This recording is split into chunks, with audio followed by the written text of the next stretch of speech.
ठीक है, चलो जी। लास्ट क्लास में हमने देखा था कि कैपेसिटेंस के हमने फॉर्मूले फाइंड आउट करे थे। कैपेसिटेंस कैपेसिटेंस देख लिया था क्या होता है कि दो पैरेलल प्लेट्स होती है, उन पे अपोजिट चार्ज डेंसिटी होती है, तो उसको हम पैरेलल प्लेट कैपेसिटेंस कहते हैं। और वो जो आया था मेरे पास A epsilon naught by D, इस तरीके से हमने निकाला था। डी क्या था हमारे पास? डी हमारे पास इन प्लेट्स का सेपरेशन था, एरिया इन प्लेट्स का क्रॉस सेक्शन एरिया था, और एप्सिलॉन नॉट इनके बीच का परमिटिविटी थी, तो इनके बीच के मीडियम पे जो डिपेंड करती है। अगर यही कैपेसिटेंस कोई मीडियम में था, मतलब अगर मैं कोई डाइलेक्ट्रिक मीडियम यूज करता हूं इसके बीच में, तो फिर मेरा जो कैपेसिटेंस आया था वो आया था epsilon M A by D, और इसको हमने लिखा था के dash epsilon naught A by D. यानी ये डाइलेक्ट्रिक कांस्टेंट यहाँ पर इसकी मल्टीप्लाई हो जाएगी अगर मैं कोई डाइलेक्ट्रिक मीडियम यूज करूंगा। ठीक है, इतना काम हमने लास्ट क्लास में कर लिया था। शुरुआत करते हैं एक छोटे से क्वेश्चन से जो आप लोग मुझे करके बताएंगे। लिखिए क्वेश्चन जल्दी। क्वेश्चन भैया अजय, मैं कह रहा हूँ मिस को मुझे बताया था ये क्या नाम है इसका पोटेंशियल डिफरेंस एनी पॉइंट पे, तो उसमें सर ने माइनस तो आया नहीं सर का, वहां में तो प्लस ही आ रहा था। उन्होंने डायरेक्शन दूसरी ले रखी होगी ना, उसको हम डिस्कस कर लेंगे, इसमें कोई दिक्कत नहीं है। माइनस में आई टोल्ड यू, उस टाइम भी मैंने आपको बताया था, कोई प्रॉब्लम नहीं है। आप उस पॉइंट के बाद भी उसको डायरेक्ट बिना माइनस के लिख सकते हो। ठीक है, चलो फिलहाल एक क्वेश्चन लिखो। फाइंड कैपेसिटेंस, पहला part, if plate separation is reduced to half,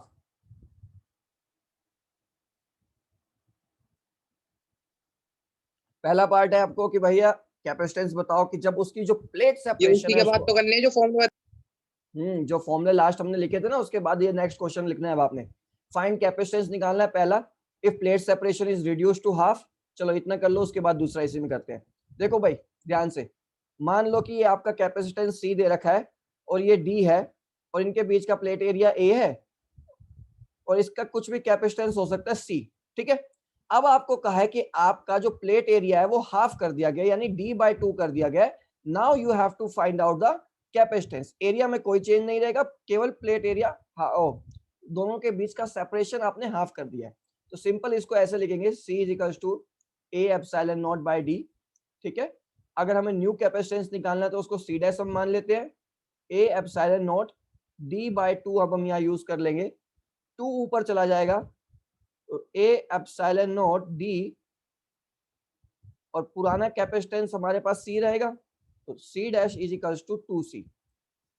यानी अगर प्लेट एरिया हाफ हो रहा है मेरे पास, ध्यान से समझना इस बात को कि यहां तक भी आप इसको छोड़ सकते हो, दोनों फॉर्मूले करेक्ट है। ठीक है, अगर प्लेट अगर इनके बीच का सेपरेशन आपने हाफ कर दिया तो क्या हुआ, आपका कैपेसिटेंस इंक्रीज हो गया। ठीक है, कैपेसिटेंस की वैल्यू 2 टाइम्स हो गई। अब चलो इसका सेकंड पार्ट करते हैं। सेकंड पार्ट ये कहता है फाइंड, हाँ जी भैया ये जो डी है वो प्लेट सेपरेशन का डिस्टेंस है। हाँ, मतलब ये आपकी पॉजिटिव प्लेट है कैपेसिटर की, ये मान लो नेगेटिव प्लेट है, इनके बीच की दूरी है डी। आपने क्या किया था, इनको हाफ कर दिया था, तो ये डी बाई 2 हो गई। तो अब आपने इस केस में कैपेसिटेंस निकाला कि जब डी से डी बाई 2 हो गई। ठीक है, अब सेकंड केस आपका ये है कि find capacitance if plate area is half, plate area is half. ठीक है, आपकी वॉइस इकरा जी मेरे पास तक पहुंच नहीं पा रही है, आप मैसेज कर सकते हैं मुझे। ठीक है, प्लेट एरिया हाफ। ठीक है, प्लेट एरिया हाफ का मतलब क्या है कि मान लो ये इसका एरिया होगा इस पॉजिटिव प्लेट का कुछ, ठीक है, दोनों का सेम रहता है वैसे, दोनों पैरेलल प्लेट्स होती है। अब क्या हुआ, वो प्लेट एरिया हाफ हो गया। ठीक है, ये पूरा इसका क्रॉस सेक्शनल एरिया था, इस तरीके से ये आपने हाफ कर दिया है। तो अब आपको फाइंड आउट करना है कि कितना कैपेसिटेंस अब बचेगा। तो सिंपल नॉर्मल फॉर्मूला हम लिखते हैं, A epsilon naught by D, plate area आपने हाफ कर दिया तो नया कैपेसिटेंस हो जाएगा आपका a by 2 epsilon naught by D, तो c डैश आपके पास आ जाएगा c बाय 2। ये दोनों ही फॉर्मूले आपके सही है। इस तरीके से हम ये क्वेश्चन सॉल्व करेंगे। यानी अगर किसी भी कैपेसिटेंस का आप एरिया हाफ कर देते हो तो उसका कैपेसिटेंस भी हाफ हो जाता है। लेकिन प्लेट सेपरेशन के बीच में क्या था, अगर आप प्लेट सेपरेशन कम करते हो तो कैपेसिटेंस बढ़ जाता है। ठीक है, ये बेसिकली डिपेंडेंसी है। आप सीधा फॉर्मूले में भी देख सकते हो, ये क्या एरिया बढ़ाने से कैपेसिटेंस बढ़ जाएगा और ये डिस्टेंस बढ़ाने से कैपेसिटेंस घट जाएगा। ठीक है, चलो इतना कर लिया हम आपने। अगला क्वेश्चन लिखो, इसे इरेज कर दूं, बोलिए। कर दो। नहीं, वाह, बहुत जल्दी बताया आपने। क्या रह गया था?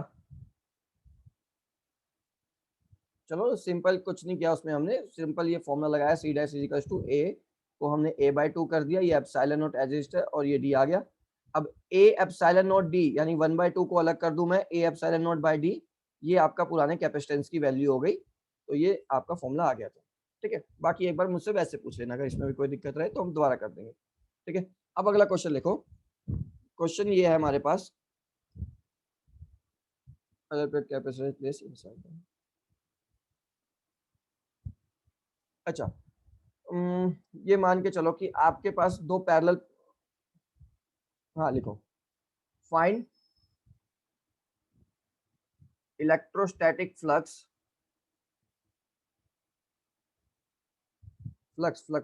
है ये, for a parallel plate capacitor. आपको इलेक्ट्रोस्टैटिक फ्लक्स निकालना है किसके केस में? पैरेलल प्लेट कैपेसिटर के केस में। कैसे निकालेंगे भाई? मतलब फ्लक्स क्या होता है, देखो फ्लक्स हमने पढ़ा था, flux Q enclosed by epsilon not होता है। तो अगर आप किसी तरह क्यू इनक्लोज निकाल ले तो आप फ्लक्स निकाल पाएंगे। पैरेलल प्लेट के केस में ये प्लेट क्यू तो जीरो होगा। बिल्कुल जीरो होगा। ठीक है, तो हम क्या करेंगे, यहाँ पर एक गॉसियन सरफेस बनाएंगे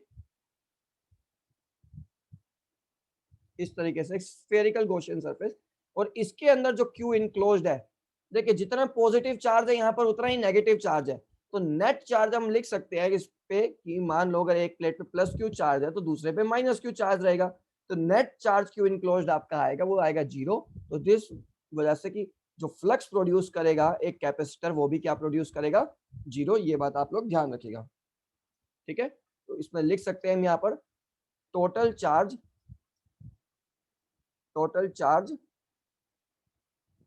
on parallel plate capacitor is 0, so net flux भी 0 आ गया। इतना लिखिए।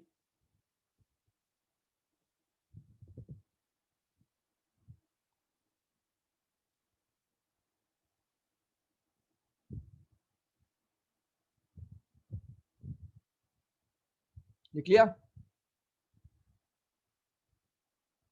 यस भैया डन। लिख लिया करो जल्दी।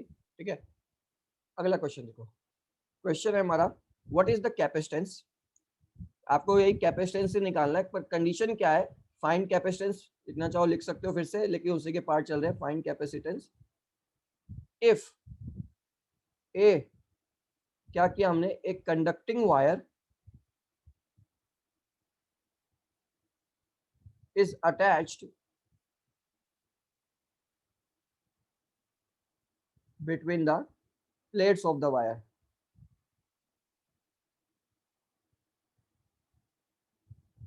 ठीक है, find capacitance if a conducting wire is attached between the plates of the wire.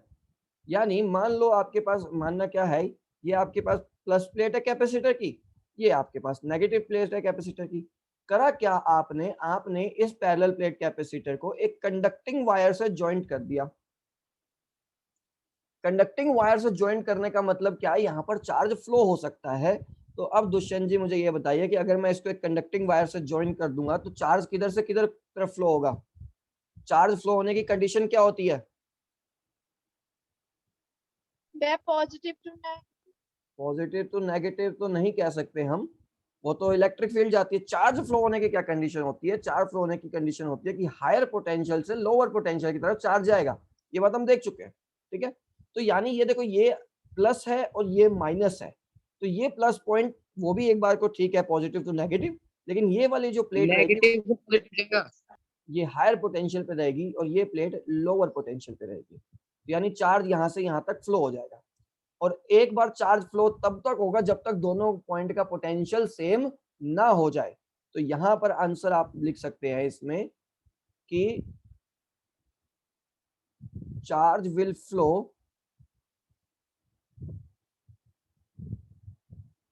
From positive plate to negative plate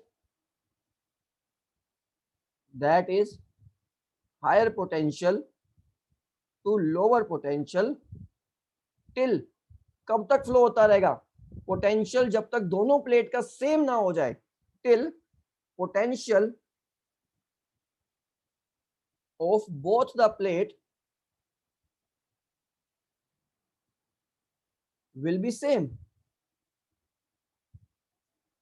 यहां से चार्ज फ्लो होना शुरू हुआ, इस प्लेट पर जाना शुरू हुआ, कब तक जाता रहेगा? जब तक दोनों प्लेट का पोटेंशियल सेम ना हो जाए। सपोज करो, इसको और अच्छे से समझते कि क्या मैंने ये कहा कि मान लो यहाँ पर 4 वोल्ट का पोटेंशियल हो और यहाँ पर 2 वोल्ट का पोटेंशियल हो, आपने इनको ज्वाइंट कर दिया तो होगा क्या? अब ये 3 वोल्ट का पोटेंशियल हो जाएगा, यहाँ से एक कम हो जाएगा और ये भी 3 वोल्ट का पोटेंशियल हो जाएगा। तब तक चार्ज फ्लो होता रहेगा जब तक ये वाली कंडीशन ना अटेन हो जाए। इसे इक्विलिब्रियम कंडीशन भी हम कहते हैं और हमेशा ऐसा होता है। ठीक है, तो अब लेकिन क्वेश्चन हमारा ये नहीं है कि चार्ज कहां से कहां फ्लो होगा। क्वेश्चन हमारा ये है कि आपको कैपेसिटेंस फाइंड आउट करना है। ठीक है, तो कैपेसिटेंस फाइंड आउट कैसे करेंगे वो भी अब हम देखते हैं। अभी हमने इसमें थ्योरी इसकी समझ ली इस क्वेश्चन की, अब हम देखते हैं कैपेसिटेंस कैसे करेंगे। अब देखो, कंडक्टिंग वायर लगाने से दोनों प्लेट पे पोटेंशियल तो सेम आ जाएगा। तो कैपेसिटेंस का जो फॉर्मूला दुष्यंत जी क्या होता है? कैपेसिटेंस का फॉर्मूला बताओ पोटेंशियल के टर्म्स में, कौन बताएगा? पॉजिटिव चार्ज पे हाई पोटेंशियल क्यों है? C is equals to Q by V, ये हमने पढ़ा था। ठीक है, अब देखो ये जो V है ना यहाँ पर, ये V का मतलब क्या है? ये V का मतलब है चेंज इन पोटेंशियल या दोनों के बीच का पोटेंशियल डिफरेंस, यानी इस पॉइंट और इस पॉइंट के बीच का पोटेंशियल डिफरेंस। तो इस पर्टिकुलर केस में ये जो डिफरेंस रहेगा ये आपका 0 हो जाएगा। दैट्स व्हाई आपका कैपेसिटेंस इनफाइनाइट हो जाएगा। ठीक है, कि अगर आप दो प्लेट्स के बीच का पोटेंशियल इक्वल कर देंगे तो आपका जो कैपेसिटेंस होगा वो इनफाइनाइट वैल्यू आपकी शो कर देगा। ठीक है, तो इस तरीके से हम इसको करेंगे। कुछ भी कैसे कुछ भी? भैया अगर इक्वल होगा तो भैया फिर समझ तो नहीं वो आया। Minus zero. देखो, मान लो, रुको मैं इसको दोबारा बताता हूँ। भाई इतना तो समझ में आ गया कि इन दो पॉइंट्स का पोटेंशियल बराबर होगा। ये A मान लेते हैं, ये B मान लेते हैं। ठीक है, अब इस V का मतलब क्या है यहाँ? इस केस में इस बात को हम अच्छे से समझेंगे। इस V का यहाँ पर मतलब है, एक बार दोबारा देख लो किशन जी, इस धरती में कुछ भी नहीं होता। Everything has a logic, even illogical things have some logic. देखो A और B, इस V का मतलब क्या है? इन दोनों के बीच का पोटेंशियल, यानी अगर मैं इसको लिखना चाहूं तो VB माइनस नहीं VA माइनस VB लिखूंगा, हायर पोटेंशियल से लोअर पोटेंशियल डिफरेंस। VA पे भी जितना पोटेंशियल, मान लो कि अब यहाँ पर वो 3 वोल्ट हो गया था, इधर भी 3 वोल्ट हो गया था, तो ये 3 वोल्ट आ जाएगा और ये भी 3 वोल्ट आ जाएगा, तो आपका 0 होगा। इनिशियली ये 4 वोल्ट था, ये 2 वोल्ट था, आपने इन दोनों को कंडक्ट करा दिया, मतलब है नहीं, मैं एक एग्जांपल दे रहा हूं कि मान लो ये 4 वोल्ट हो और ये 2 वोल्ट हो, आपने जब इन्हें कंडक्टिंग वायर से कंडक्ट करा दिया तो चार्ज फ्लो होना शुरू हो गया, जिसके कारण दोनों प्लेट्स पे पोटेंशियल जो हुआ वो बराबर हो गया। इस V का यहाँ पर मतलब क्या है? इन दोनों के बीच का पोटेंशियल डिफरेंस। तो इन दोनों के बीच का पोटेंशियल डिफरेंस आपका 0 हो गया, VA माइनस VB आपका 0 हो गया। तो 1/0 जो होता है वो इनफाइनाइट होता है। तो दैट्स वाई यहाँ पर CQ/0 का मतलब हो गया कि कैपेसिटेंस आपका इंफिनिटी पे पहुंच गया, यानी infinite value. You have the capacitance of infinite value if you connected both the wires. पर कौन सी wire? Conducting wire, insulating wire नहीं। इंसुलेटिंग वायर कनेक्ट करेंगे तो कोई फर्क नहीं पड़ेगा क्योंकि चार्ज फ्लो ही नहीं होगा। ठीक है, अब इस क्वेश्चन में किसी को दिक्कत है तो तुरंत बताइए।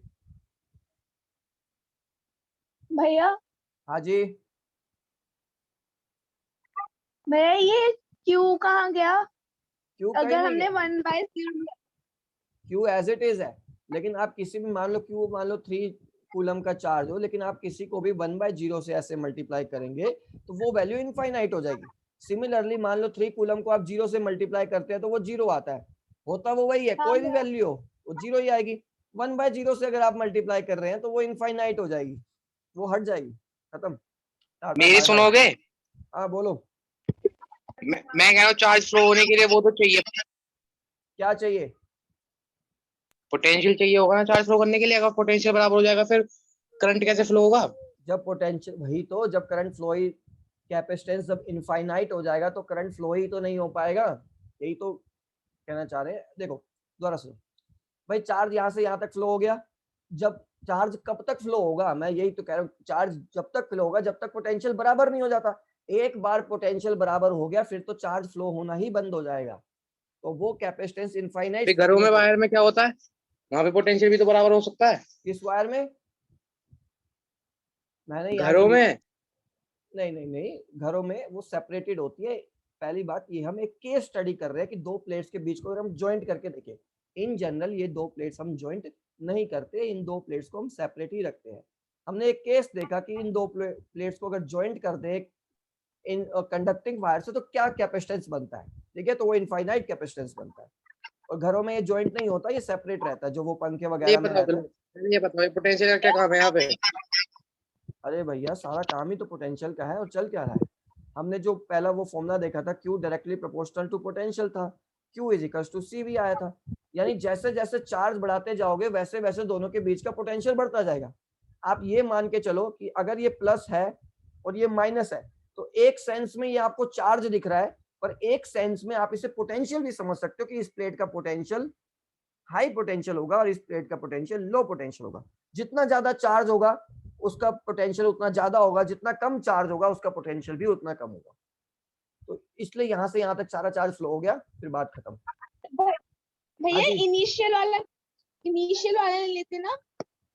इनिशियल वाला मतलब?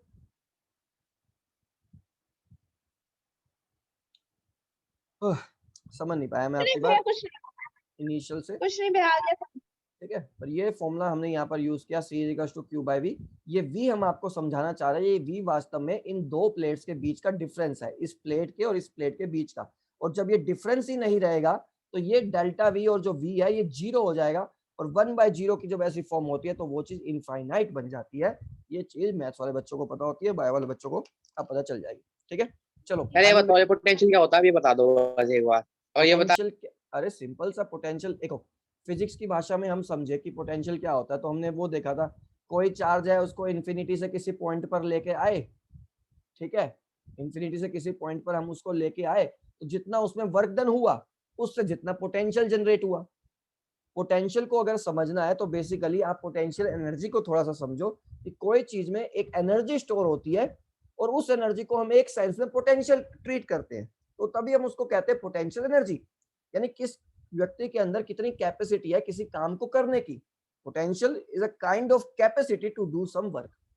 एज सच इसकी एब्सोल्यूट डेफिनेशन देखनी चाहोगे तो कुछ इसकी खास आपको समझ में आएगी नहीं, ठीक है, लेकिन आप इसको सेंस में समझ सकते हो कि हाँ यहाँ पोटेंशियल का क्या मतलब है। उसका मतलब यह है कि कोई कैपेसिटर कितना अच्छा वर्क कर सकता है, उसका कितना पोटेंशियल है काम करने का। और ये बेसिकली दो पॉइंट के बीच का डिफरेंस होता है इन जनरल। घरों में जैसे कभी कभी सेल में देखा होगा तो कहते हैं 3 वोल्ट की बैटरी है, 4 वोल्ट की बैटरी है, इस तरीके से। तो जो वोल्ट यहाँ पर होता है वोल्टेज, उसको हम उसको हम कहते हैं पोटेंशियल डिफरेंस। तो उन दो प्लेट्स के बीच का जो डिफरेंस था वो 4 वोल्ट, या प्लस माइनस सेल के बीच का जो डिफरेंस रहता है वो 2 वोल्ट, तो हम कह देते हैं कि बैटरी भी 2 वोल्ट की है। इस तरीके से काम करता है। खैर अभी हमारे पास इससे इंपॉर्टेंट डेरिवेशन में करना है, ये तो एक आधे नंबर का ही क्वेश्चन है, ठीक है। देखो डेरिवेशन की हेडिंग डालो, नहीं समझ में आया तो दुष्यंत जी मुझसे पूछ लेना बाद में, कोई दिक्कत नहीं है। कैपेसिटेंस, डालो heading expression of a capacitance या capacitor when dielectric medium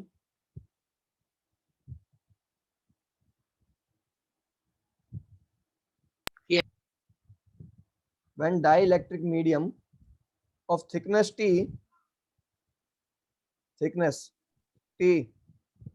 is inserted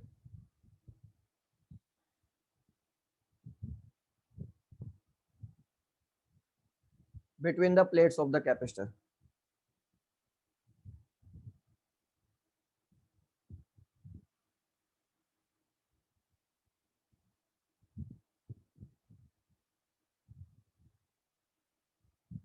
ठीक है। उसके अगर प्लेट सेपरेशन मेरे पास डी है, ठीक है, तो D is greater than T होगा। कंडीशन क्या है, देखो ये मान लो मेरे पास एक कैपेसिटर है, मैं एम समझा रहा हूँ आपको, अब हमें करना क्या है।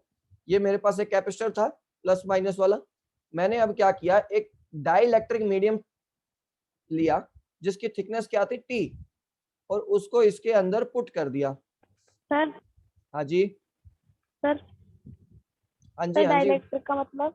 देखो डायल एक तरीके से, एक मान लो मीडियम है मेरे पास, कोई सा मीडियम, जो ये येलो पेन आपको दिख रहा है, देखो पेन दिख रहा है ये येलो वाला, शो हो रहा होगा, ठीक है, दूसरा पेन ले लेते हैं। ये मान लो आपके पास मीडियम है, ठीक है, एक मीडियम है। अगर ये मीडियम एयर है तो हम उसको नॉट से डिनोट करते हैं, कि हम उसे कहते हैं कि नॉर्मल वैक्यूम मीडियम है या फ्री स्पेस है। अगर इस एयर के अलावा मैं कोई दूसरा मीडियम यूज करता हूं, मान लो मैं यूज कर रहा हूं वाटर, या मैं यूज कर रहा हूं ऑयल, या मैं यूज कर रहा हूं वैक्स, या मैं यूज कर रहा हूं कैरोसिन, तो इस तरीके का कोई भी अदर मीडियम जो एयर नहीं है उसको मैं डाई इलेक्ट्रिक मीडियम कह सकता हूँ। डाई इलेक्ट्रिक का मतलब क्या होता है, उसमें चार्ज जो होते हैं वो पोलराइज्ड होते हैं, मतलब अलग अलग, देखो उसमें ना प्लस माइनस इस तरीके से चार्जेस होते हैं। वैक्यूम में ये प्लस माइनस चार्ज नहीं होते, डाई इलेक्ट्रिक मीडियम में होते हैं, ठीक है। तो इसलिए उसको हम सेपरेट हम यूज करते हैं कि हम अदर देन एयर कोई, अब आप इतना समझिए उसके लिए कि अगर आप एयर के अलावा कोई दूसरा मीडियम यूज कर रहे हैं तो उसको हम कहेंगे कि वो हमारा मीडियम कैसा है, वो हमारा मीडियम डाई इलेक्ट्रिक है। तो समझ में भैया आया? सर like बोलो बोलो, आवाजें नहीं हमको आ रही है आप डाइलेक्ट्रिक, लोगों की? भैया वैक्यूम्स का वैक्यूम मैसेज कर दो या वॉइस नोट भेज दो एक बार, मुझे वॉइस सर नहीं किसी आ मेरी की रही। आवाज नहीं आ रही। नहीं, आप लोगों की आवाज कट के आ रही है, एक बार सर हाँ जी। सर जो मीडियम होगा वो मतलब लिक्विड ही होगा, मतलब वैक्स कैरोसिन ऑयल वगैरह, वो हाँ, मतलब कोई सॉलिड नहीं हो सकता? सॉलिड भी हो सकता है, लेकिन अब सॉलिड के बीच में यहाँ पर इलेक्ट्रिक फील्ड जाना तो क्वाइट मुश्किल होता है, तो इन जनरल लिक्विड है, लेकिन हो सकता है, ऐसे कोई वो नहीं है, ठीक है भैया। इट मींस वैक्यूम डाइइलेक्ट्रिक है? नहीं, वैक्यूम डाइइलेक्ट्रिक नहीं है, dielectric other than vacuum. Vacuum को तो हम फ्री स्पेस कंसीडर कर रहे हैं, देखो ये वर्ड जो आए, एयर, वैक्यूम, फ्री स्पेस, ये एक ही चीज है। सर वैक्यूम मतलब खाली, जहां स्पेस में कुछ नहीं हो, तो एयर, वैक्यूम, फ्री स्पेस, ये एक ही चीज है। इनके अलावा अगर मैं कोई मीडियम यूज करता हूं तो उसको मैं कहता हूं कि वो कैसा मीडियम होगा, डाई इलेक्ट्रिक मीडियम होगा, एयर के अलावा। यानी I am using a medium other than air, then it will be dielectric medium. If I am using medium air, then it will not a dielectric. हाँ जी दुष्यंत जी, क्या कहना चाह रहे हो आप? भैया ये क्लियर हुआ ये तो आगे आईडी बढ़े, या कोई प्रॉब्लम है तो जल्दी बताओ।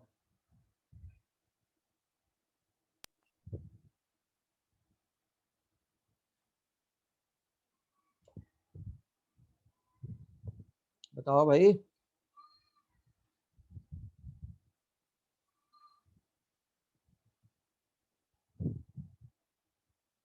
सर हो गया। चलो फिर आगे बढ़ते हैं। मुस्कान कोई दिक्कत? आप लोगों की आवाज मुझ तक पहुंचनी है तो मैसेज आप लोग कर सकते हैं, ठीक है। मेरी ना पहुंचे तो मुझे चाहे व्हाट्सएप पे तुरंत मैसेज करना या कैसे भी करना, पर बता देना, कभी ऐसा ना हो आधा आधा रह जाए। एक बार टाइम देख लो इसमें कितना बचा है, हाँ पता चलेगा। चलो जब आएगा आएगा। चलो भाई जल्दी जल्दी डालो, पहले कंसीडरेशन लिख लेते हैं। कंसीडर, जल्दी लिखो। Consider a parallel plate capacitor having, देखो कैपेसिटर के केस में ना आपको क्या क्या लिखना होता है, सीधा बोलो कि पैरेलल प्लेट कैपेसिटर आप ले रहे हो, ठीक है, और उसके बाद क्या कह रहे हो, उसके बाद आप कह रहे हो कि हैविंग प्लेट सेपरेशन ले लो, उसका उसका जो प्लेट सेपरेशन मान लेते हैं कि हम क्या है, प्लेट सेपरेशन डी है। फिर आप ले लो प्लेट एरिया, प्लेट एरिया उसका ए है, और चार्ज डेंसिटी, चार्ज डेंसिटी आपकी प्लस सिग्मा, ये सरफेस चार्ज डेंसिटी लिख लो। क्या हुआ? सर क्या बोलो कंसिडर? बोल रहे हैं ये लिखा हुआ दिखाई दे रहा है? नहीं भैया, लिखा हुआ दिखाई भैया दे? था। व्हाट्सएप पे मैसेज करो, कुछ प्रॉब्लम लग रही है। मेरी आवाज आ रही है भैया? आ रही है कट कट के।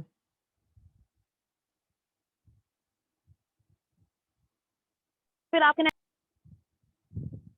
मेरे नेटवर्क कम है, हो सकता है।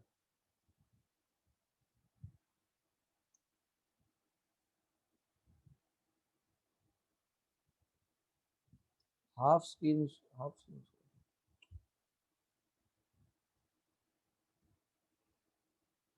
एक minute, let me do something.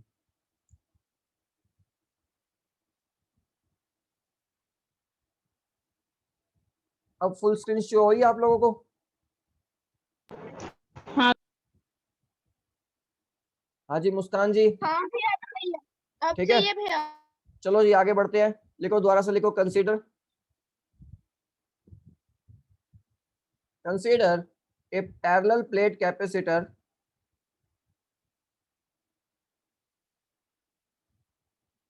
ठीक है।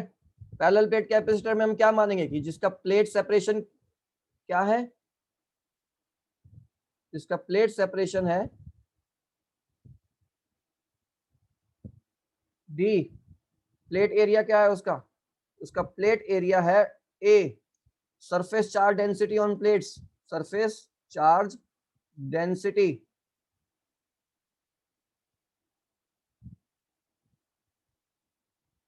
किसने मैसेज किया, क्या किया?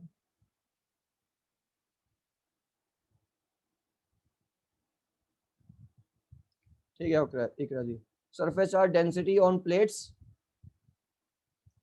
Plus sigma and minus sigma respectively. इतनी कंसीडरेशन आपको कैपेसिटेंस के केस में करनी है। इतना करेंगे तो थोड़ा सा काम आपका हो ही जाएगा। कैपेसिटर मानो, प्लेट सेपरेशन मान लो डी, प्लेट एरिया मान लो ए, प्लस सिग्मा एंड प्लस, और क्या, dielectric slab thickness, dielectric slab thickness of T, thickness of T. ये डाइइलेक्ट्रिक स्लैब का मतलब क्या है? मतलब डाइइलेक्ट्रिक एक मीडियम है, कोई दूसरा एक स्लैब, मतलब जो डिफरेंट मीडियम का है उसको हमने ऐड कर दिया, ठीक है। डाइइलेक्ट्रिक मतलब स्लैब, मीडियम तो यार हवा वाटर सब होता है ना।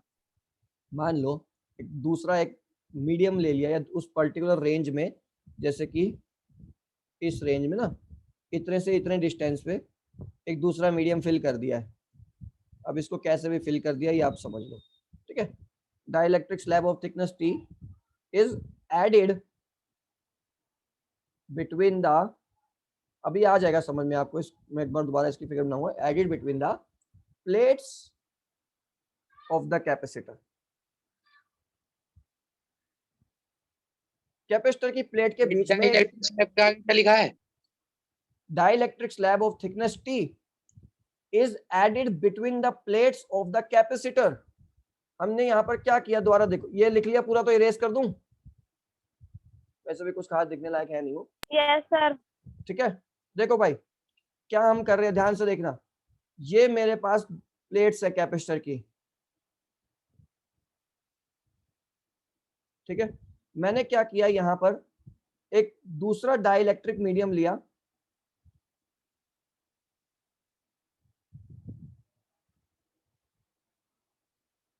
ठीक है। मेरी स्लैब ही कंसीडर। हाँ स्लैब ही कहते हैं उसे, स्लैब ही कहते हैं, डाइइलेक्ट्रिक मीडियम का या डाइइलेक्ट्रिक स्लैब कह दो, कोई बड़ी बात नहीं, ठीक है। एक सेकंड को इसको थोड़ा सा सही से बना लिया जाए। ठीक है ना, इसके बाद क्या था? क्या, क्या लिखा तूने? ये लिखा डाइइलेक्ट्रिक स्लैब थिकनेस टी, बस। इज एडेड या inserted between the plates of the capacitor.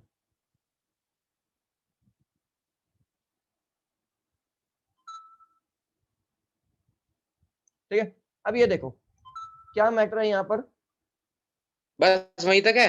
हाँ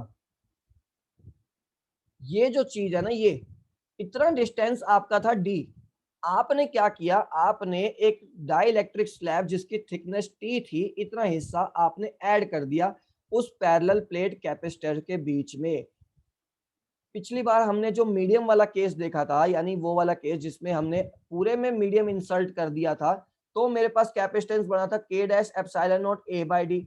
अब पूरे में ना इंसल्ट करके मैंने इसके छोटे से पार्ट में इंसल्ट किया, और इसको हम कहते हैं कि when dielectric is insulted partially, partially आपने इंसल्ट किया उसके अंदर, यानी पूरा नहीं इंसल्ट किया, थोड़े से हिस्से में आपने इंसल्ट किया। तो अब आप बताओ कि इस डाइलेक्ट्रिक थिकनेस के साथ, टी के साथ, इसका कैपेसिटेंस कितना बनेगा। ये हमारा एम है इसको फाइंड आउट करने का। दोबारा क्या नहीं समझ में आया दुष्यंत जी? देखो जी, ऑनलाइन पढ़ाने में ना बड़े झंझट है, पर क्या कर सकते हैं, मजबूरी है। ये देखो सिंपल, ये जब यहाँ पर एयर था, ये प्लस माइनस था, इसका कैपेसिटेंस आया था A epsilon naught by D. ये लास्ट क्लास में हमने देखा था।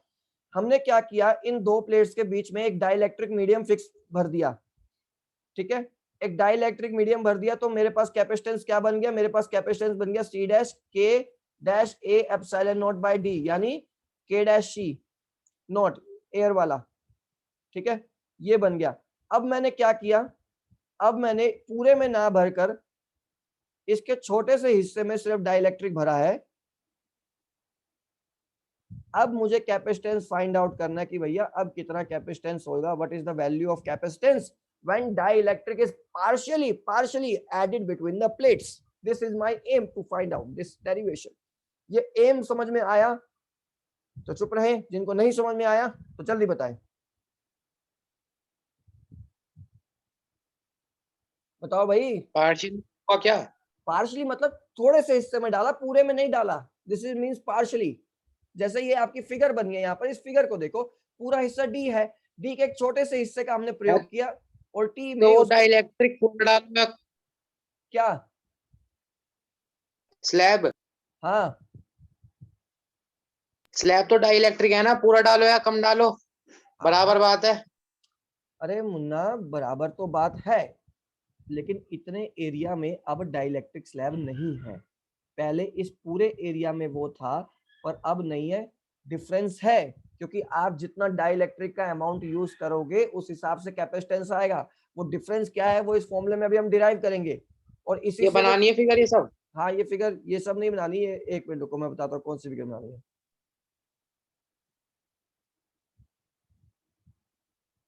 ठीक है, ये वाली फिगर आप लोगों ने बनानी है, ये वाली फिगर आप लोग बनाओ, और बाकी ये सब मैं इरेज कर रहा हूँ। जल्दी बनाओ, कंसिडरेशन के बाद ये वाली फिगर बनाओ।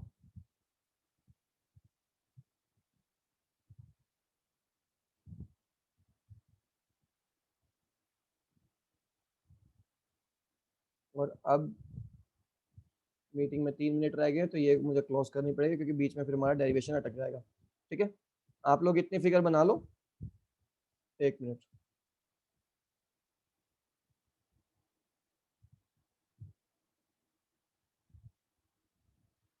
ये फिगर आप लोगों को बना बनानी ली। है। बना ली? ठीक है, तो अब इसको एक बार लीव कर दो, मैं नई मीटिंग आपको भेज रहा हूँ, न्यू लिंक आपको भेज रहा हूँ।